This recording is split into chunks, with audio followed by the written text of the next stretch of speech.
Angadipuram പുത്തനങ്ങാടിയിൽ palliative കെട്ടിട നിർമ്മാണത്തിന്റെ ധനശേഖരണാർത്ഥം biryani challenge സംഘടിപ്പിച്ചു.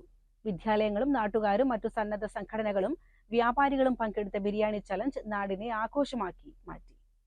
അങ്ങാടിപ്പുറം പുത്തനങ്ങാടിയിൽ കുഞ്ഞിരാമൻ നായർ സൗജന്യമായി വിട്ടു നൽകിയ 23 സെന്റ് സ്ഥലത്ത് നടക്കുന്ന പാലിയേറ്റീവ് കെട്ടിട നിർമ്മാണത്തിന്റെ ധനശേഖരണാർത്ഥമാണ് ബിരിയാണി ചലഞ്ച് സംഘടിപ്പിച്ചത്.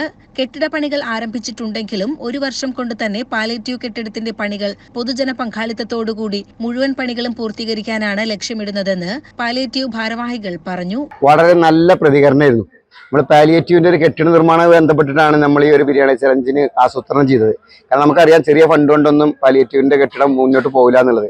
അതുകൊണ്ട് തന്നെ ഇങ്ങനെ ആശയം മുന്നോട്ട് വെച്ചതും നമ്മൾ 10,000 കണക്കൂട്ടിയിട്ട് ആദ്യം ഇറങ്ങിയത്. പിന്നെ ഞങ്ങൾ ഒരു സ്റ്റാർട്ടിംഗ് എന്നുള്ള നിലക്ക് അത് 6,000-ലേക്ക് ചുരുക്കി.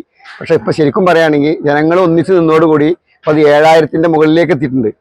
ഇനി ഞങ്ങളെക്കൊണ്ട് കഴിയാത്തതുകൊണ്ട് സ്റ്റോപ്പ് ചെയ്ത് നിൽക്കുകയാണ്. അപ്പോൾ പ്രാദേശികമായുള്ള ആളുകൾക്കുള്ളത് നമ്മൾ മറ്റൊരു ദിവസത്തിലേക്ക് മാറ്റി വെച്ചിരിക്കുകയാണ്. എന്തായാലും എല്ലാവരും നമ്മളെ ചേർത്ത് പിടിച്ചിട്ടുണ്ട് എന്നുള്ള കാര്യത്തിൽ യാതൊരു സംശയമല്ല. ഏകദേശം 6,000 ബിരിയാണി പാക്കുകൾക്കായി 900 കിലോ അരിയും 150 കിലോ ചിക്കനും കൊണ്ടാണ് ബിരിയാണി തയ്യാറാക്കിയത്. ബിരിയാണിക്ക് വേണ്ടി വന്ന എല്ലാ ചിലവുകളും വിവിധ സന്നദ്ധ സംഘടനകളും നാട്ടുകാരും യുവ കൂട്ടായ്മകളും വിദ്യാർത്ഥികളും ഏറ്റെടുക്കുകയായിരുന്നു. ഭക്ഷണം തയ്യാറാക്കുന്നതിനുള്ള പന്തൽ അസോസിയേഷൻ മലപ്പുറം ജില്ലാ കമ്മിറ്റി സൗജന്യമായി നൽകി.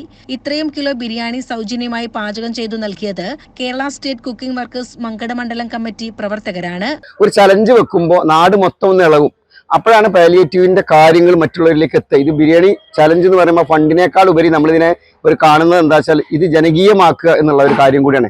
അതിന്റെ പുറത്ത് നമുക്ക് വലിയൊരു സംഖ്യ വരുന്നുണ്ട്. ഒരുപാട് നല്ല മനസ്സിനുടമകൾ നമുക്ക് ഒരുപാട് പൈസ തന്നിട്ടുണ്ട്, ഇനിയും തരാമെന്ന് ഏറ്റിട്ടുണ്ട്. പക്ഷെ ഇത് നമുക്ക് അത്യാവശ്യമാണ്. ഇതൊരു ജനകീയമാക്കി കൊണ്ടുപോകണം എന്നുള്ളതുകൊണ്ടാണ് ഇങ്ങനെ ആസൂത്രണം ചെയ്തത്. പാലിയേറ്റീവ് കെട്ടിട നിർമ്മാണം chairman Baby Vathachira, convener Cholayil Kunjumoideen, treasurer Sethu, palliative president Kuriakose, secretary KT Naushad Ali, treasurer Prakash Menon തുടങ്ങിയവരും നാട്ടുകാരും പുത്തനങ്ങാടി പാലിയേറ്റീവ് പ്രവർത്തകരും പരിപാടികൾക്ക് നേതൃത്വം നൽകി. CCN പെരിന്തൽമണ്ണ.